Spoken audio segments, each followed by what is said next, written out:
Hello, welcome back to Vineleafstudio. I mentioned in the last video I had a pair of rings I was waiting for the sizes to be confirmed on, and those sizes being confirmed, and I've got the material here for them. Damascus steel dense twist it's called, and I've got to give a mention to Richard at Barman Steels. He always comes up trumps very quickly when I need steels in a hurry. Yes, a dense twist. They're going to have a slight bevel on the top, comfort fit on the inside. One's 5mm thick, the other one's 8, and they're going to have a narrow line of inlaid mica in the middle, nice blue. So we'll crack on and I'll see you over at the lathe. Okay, here we are. We've got the small blank set up in the chuck. This one's going to be a size 6, and that's 16.51mm diameter to be precise. So we'll take it somewhere very close to there, because I'm putting the comfort fit on, so it will get polished out to the final size. So here we go.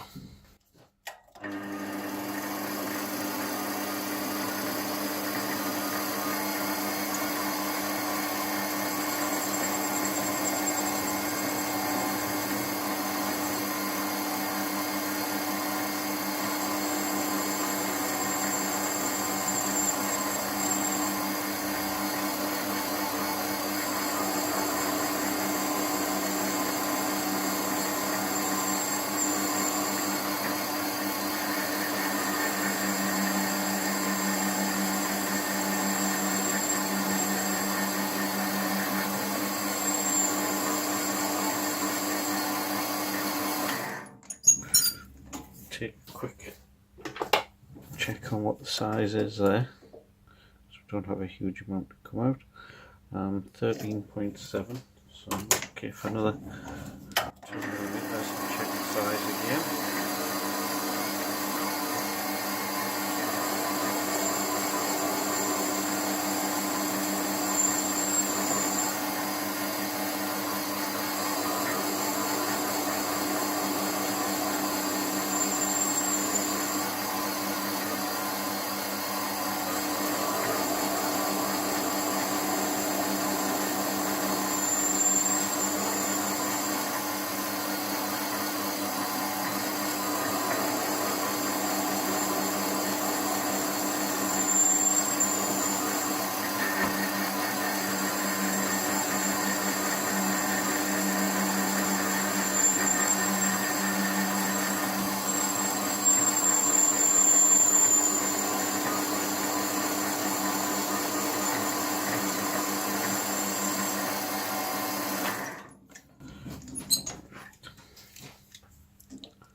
.55. I'll take off 0.75, and that'll leave us a little bit for polishing.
Lovely.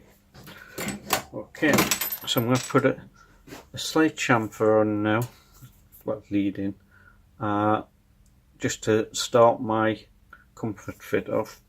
I'll put some black marker in so I can see where I am.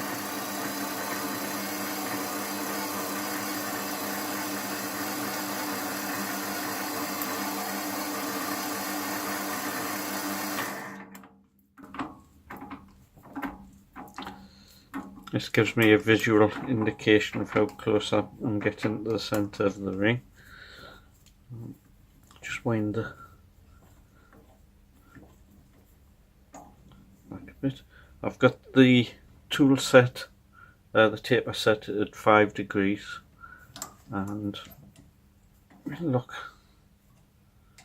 at up there.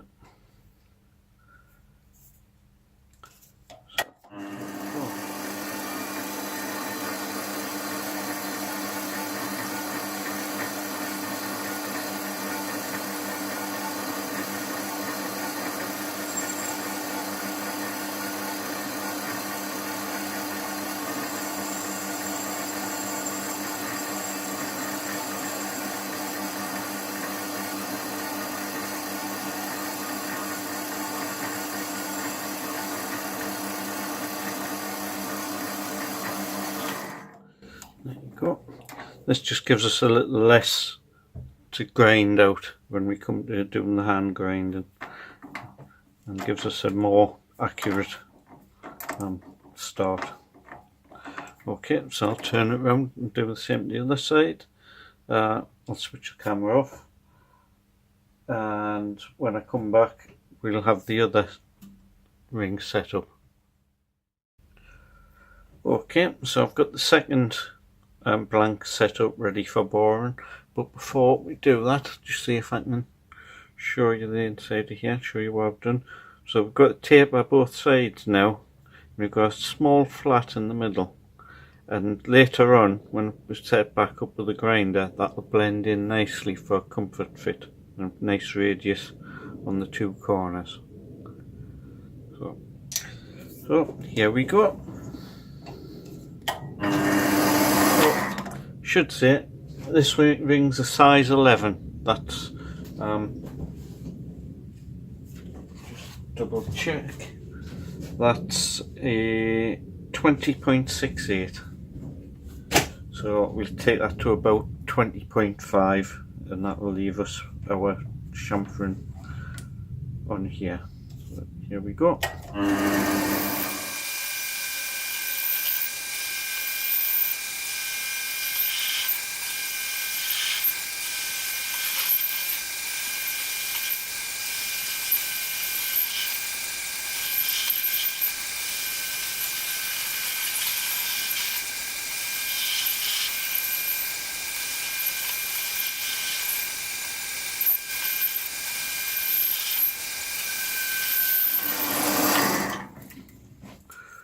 Okay, so we'll take a size at this point.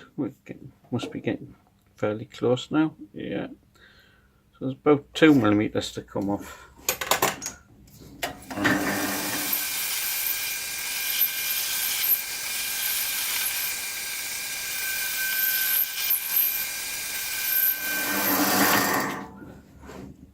Okay, let's see where we are there. Lovely. So do the same again. I'll put some black marker in so I can see where we're at, and we'll put a chamfer in there.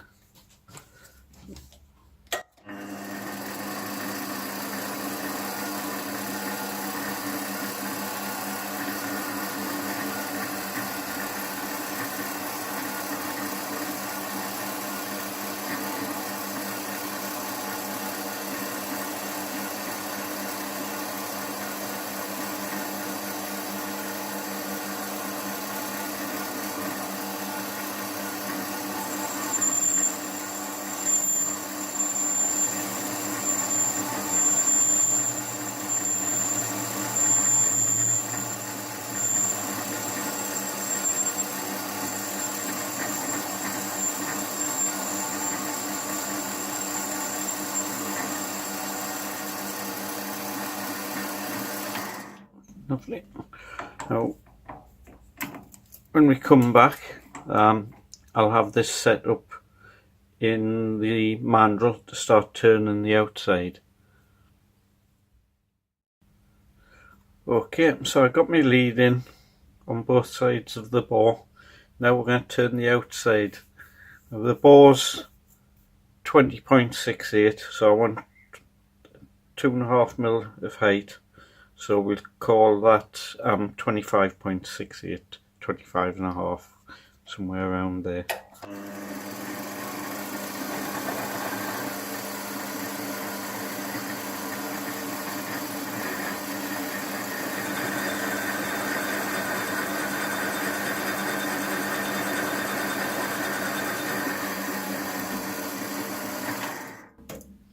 Okay, now this material's 27mm, so I haven't got a great deal to come off, so I'll take a size straight away. That's 26.78, so about a milli to take off.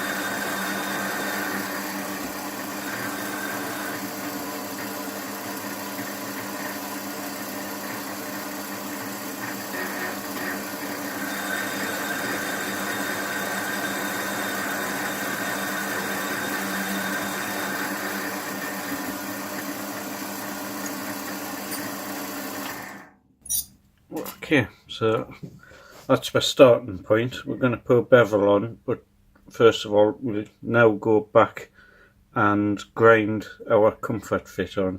Now we've got everything parallel. I've got my little groove to put in for the inlay, and we'll take it from there. Okay, so this is a smaller ring. This is 20.5 diameter I want on the outside, because the inside's 16.5.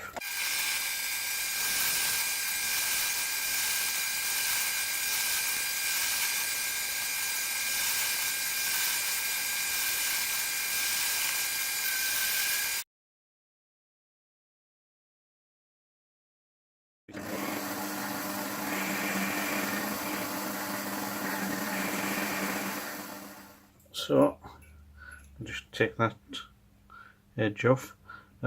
Same again, I'm going to set this one up and finish the inside before we finish the outside. So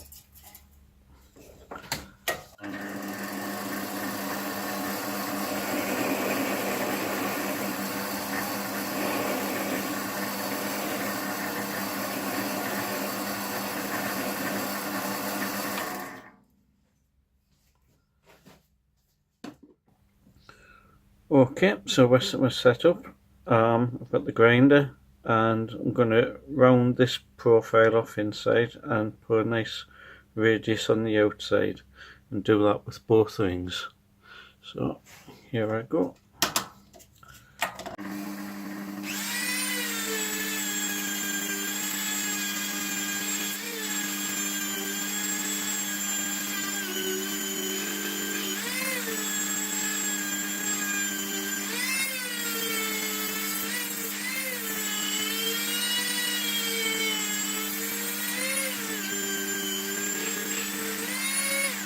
Starting to get there, but the band's getting ready to slip off, so when these warm up they become loose on the barrel, so you gotta watch out for that. That's starting to get there. It's a long process, so I won't show it all. Okay, so we've got a nice profile in there now, and now we've got to polish it up, starting with 240 grade emery, and then on to 600. And when we're finally finished, we'll give it a proper polish. Back to forward.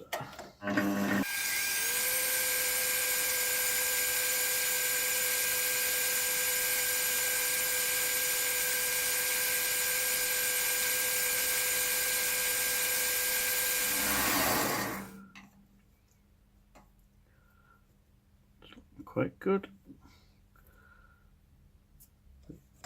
Turn it round and we do the radius at the other side and a bit more in the middle.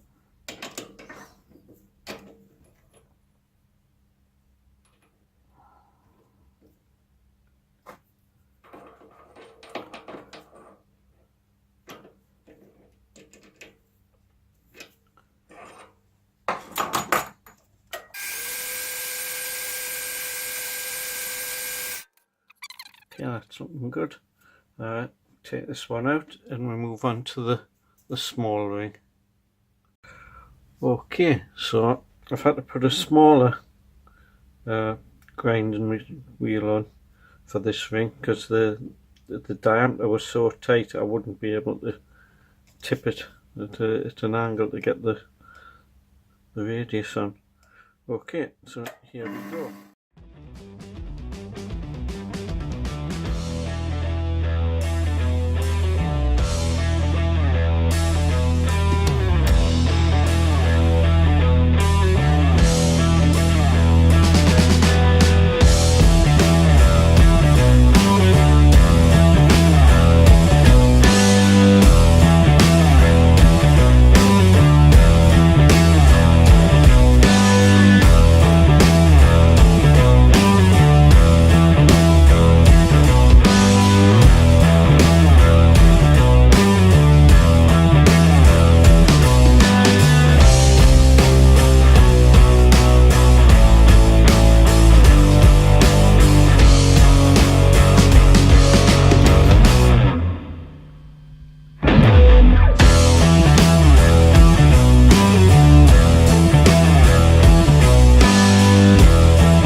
I'll take a mirror finish in there now. Right, so I'll set them up on the mandrel and we'll put our little slot in for the inlay, and then we'll start putting the bevel on. Okay, so we're set up there.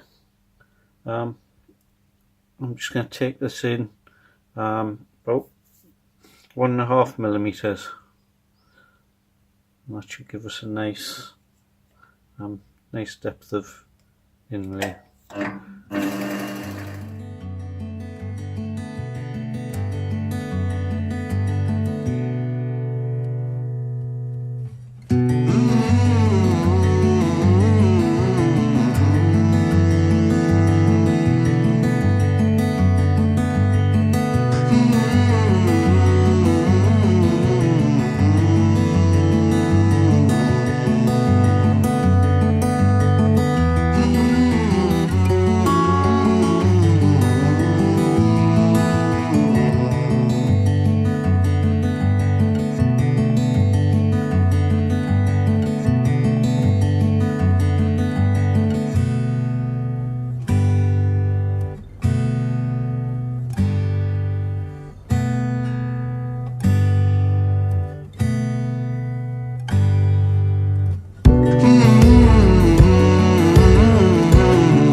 That's it. Noisy, but we got there. So next I'm going to start putting a bevel on with the file. Okay, so I'm going to start filing the bevel on here, and this is where it comes pure handwork. And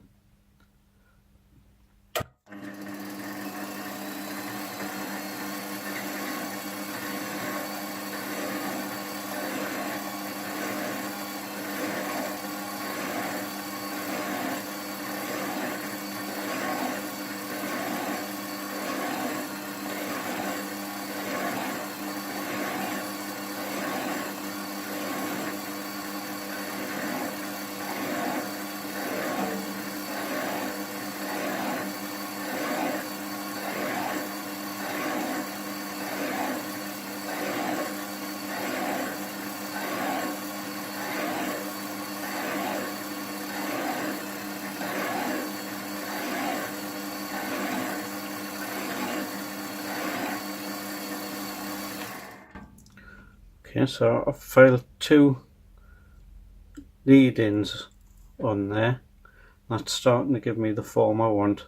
I could turn them on using the tool, but it's nice to have some handwork in the job and give it that personal touch. And I'm working all the time, making sure that radius is right, and see if it needs a little bit more, a little bit less, till I get what I'm happy with. 38 years of precision engineering, and you get an eye for these things.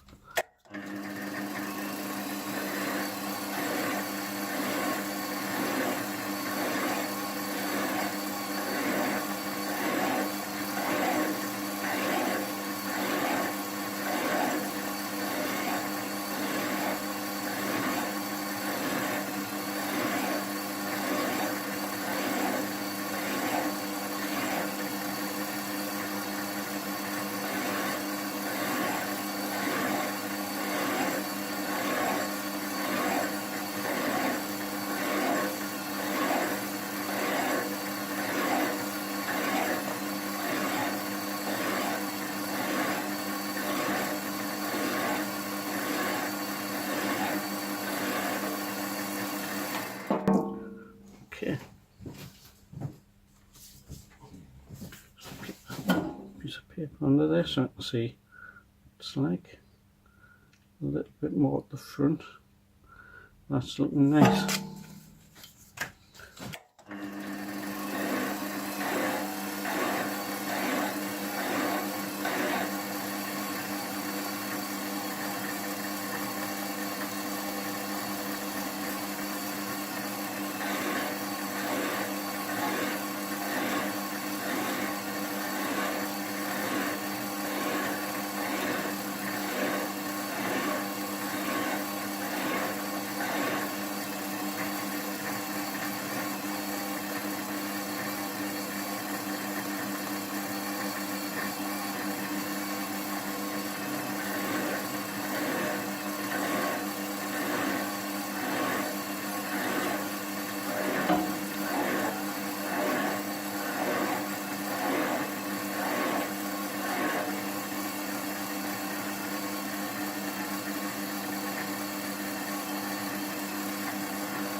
yeah, I'm happy with that. Give it a bit more polish.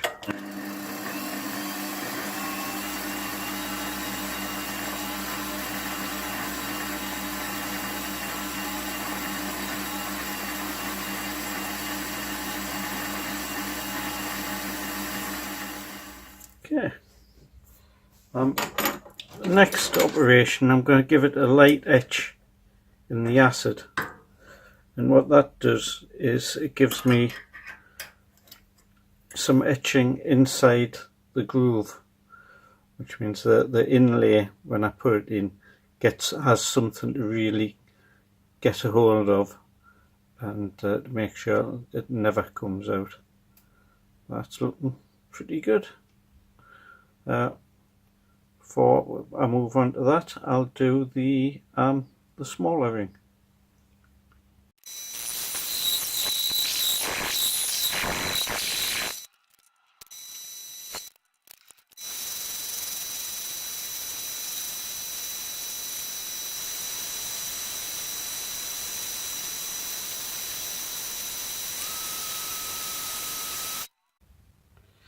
Right, so I've got my mica, which I'm looking forward to seeing what it looks like in an inlay, and I've got some UV epoxy resin.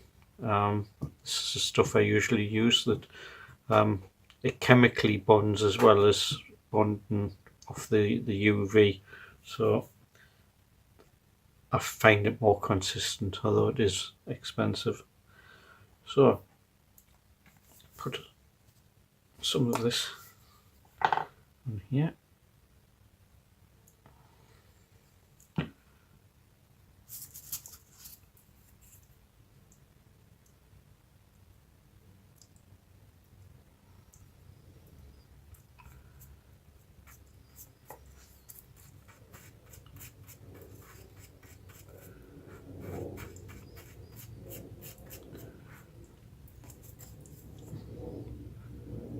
Some more.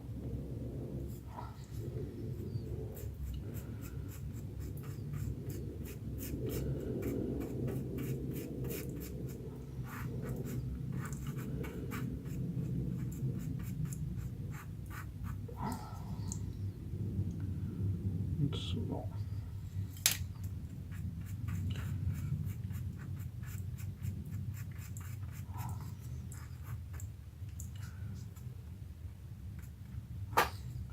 Okay, and we start putting it into the ring. I'll work fairly fast before the light starts hardening it off.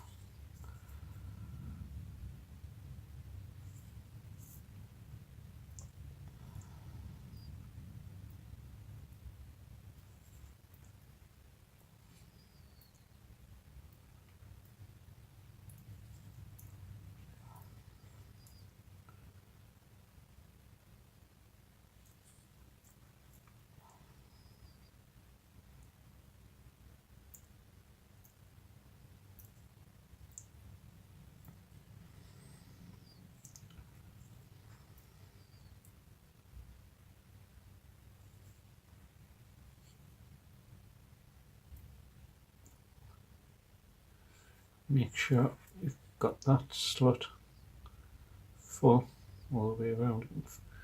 So this is starting to thicken already.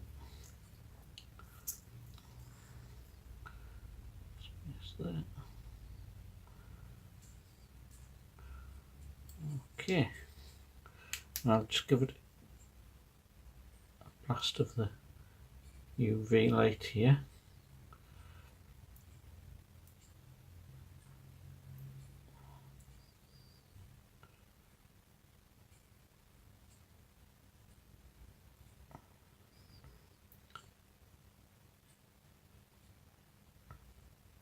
Certainly got plenty to take off. It's runnier than the crushed stone is. That's something to bear in mind in future. I wonder if I could syringe it in. That might be worth a go sometime. Right. Oh, beautiful stuff. I shall take that. Don't know if you can see it. I don't know where I'm at here. Oh, there I go. Right. I shall put in the UV light for probably an hour. Okay, now we'll set up and we'll do the little ring.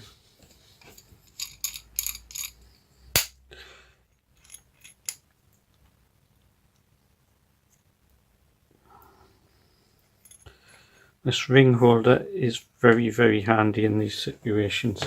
I've been chatting with somebody on YouTube about it.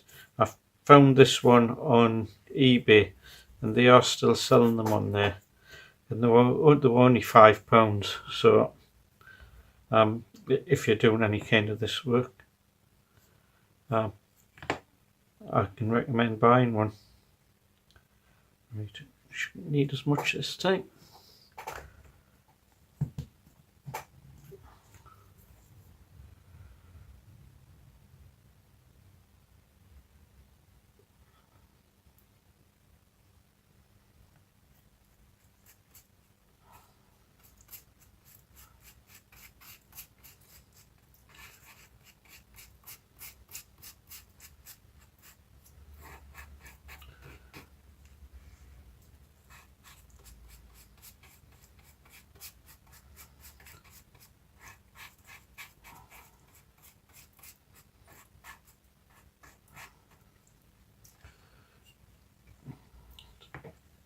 Here we go.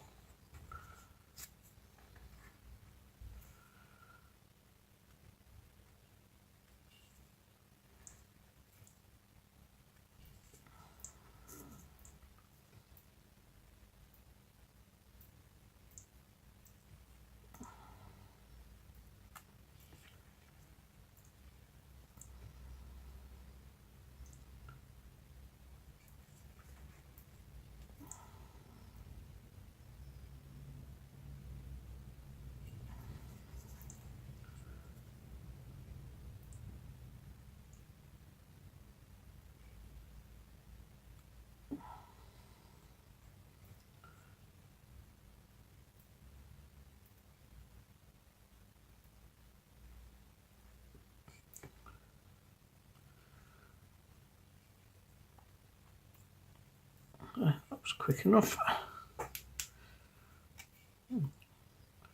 UV light on it.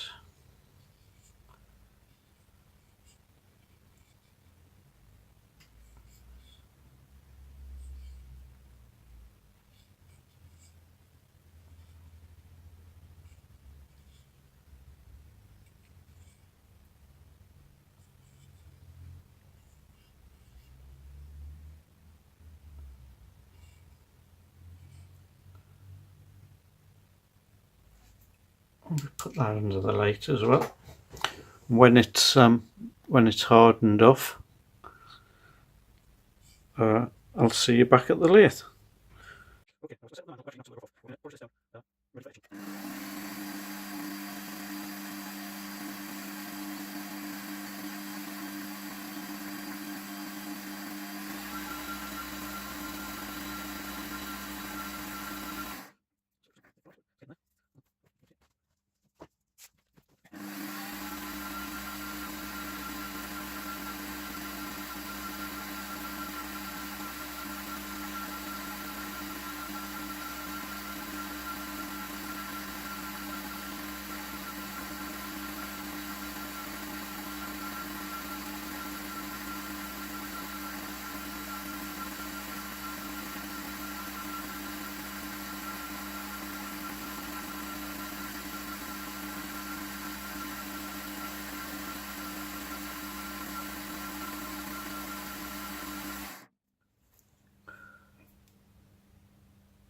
that's looking good. So give it a quick etch after we get the other ring ready first. We'll give it a quick etch because we just want a light etch on the inside. Then we'll mask off the inlay and the inside of the ring, and we'll put a deeper etch on the outside of the ring.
Okay, so we're ready for etching. We gave it that little minor etch early on just to give it a grip, but now it's time to etch it properly.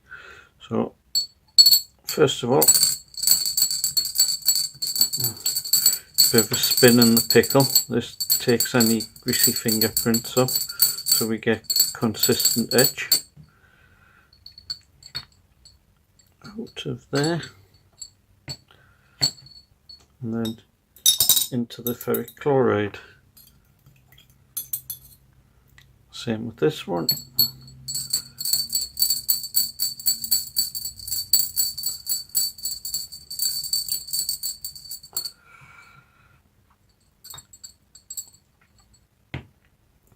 And into the ferric chloride. And we'll leave them in there for 20 minutes, and then we'll check them to see how we're doing with the etch. So see you in a few minutes. Okay, so we're all ready to take, oh, 2 for the price of 1. I've got them both hooked there. That's good. That looks like a decent etch, so we'll just drain that off and then put it into the bicarbonate of soda to neutralise the acid. Take that out of the way, and we'll take the pickle out of the way.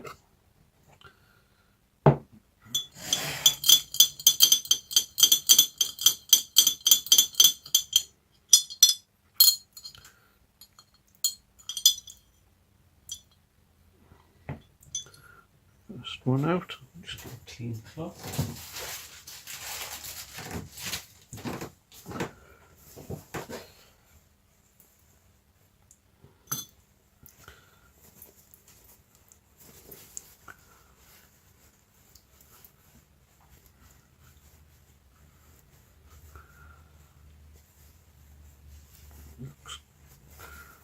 Looks good. Yeah, that looks lovely actually. It's a really nice silvery colour, and then the lovely bright blue. Okay, I'll get the other one out.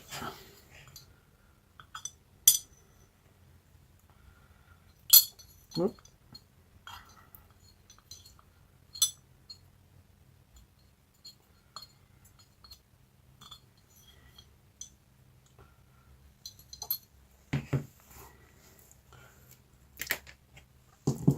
Out of the way.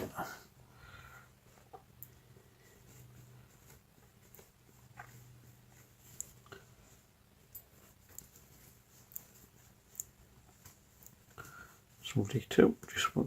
They just want a little bit polished, bring the highlights up, and they'll be finished. So I shall take some photographs. I'll polish them, take some photographs, and show you them again at the roundup.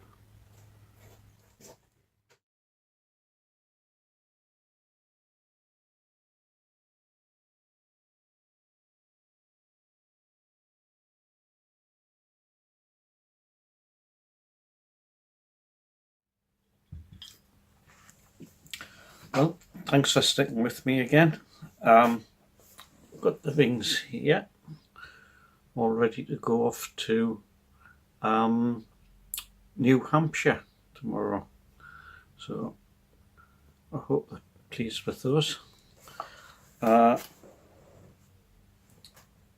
weekend I got a message from Etsy saying congratulations on my 20th sale, so I thought I should make mention to the people who have helped get me to where I am.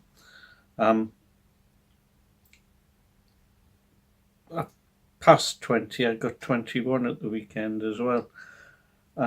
So it started off last September with Tricia in Edmonton, Canada, and Adam in Ross and Y, Vincent in Florida. He was lucky because the ring got there just before they had to evacuate through that big storm that hit. Sarah in Surrey, Rebecca in West Virginia, Sharon in Royal Wootton Bassett, Liz in Southampton, Rosie in Newcastle, Wayne in London, Donna and Mel, they bought my first sale of a pair of rings in Lincolnshire. Cheyenne, Anchorage in Alaska, she'd be getting her ring somewhere this week, I think. Valerie in California, her ring's on its way. And Brent, who bought this pair of rings, he's in New Hampshire. I've also got outside of Etsy, I've got Julie, Anthony, Paul, all bought rings off me. Don't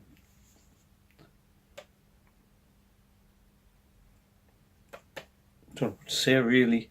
You're all very, very important to me. I spent a lot of money setting up, buying the cabin and the lathe and everything else, and there came a point where I had to say enough's enough. I can't have anything else unless it pays for itself. So everything I sell now goes back into buying more materials. If I don't sell, then I can't buy any more equipment. Long term, I'd like to buy a bigger lathe, an old Myford lathe to refurbish and set up here. A milling machine would be nice, a little tabletop milling machine, and keep producing hopefully good videos for you. I'd like to thank the people who subscribe to me, particularly mention Mark and Ronell, who always leave me messages, if not here, then on Instagram or Facebook.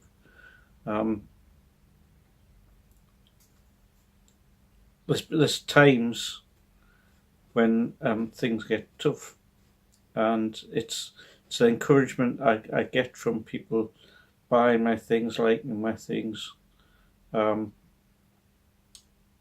Same with the stuff on Instagram. Some of the comments and they keep you going when things aren't going so great. So I'd like to thank you all. It's very, very much appreciated. And I hope I see you again soon. So bye for now.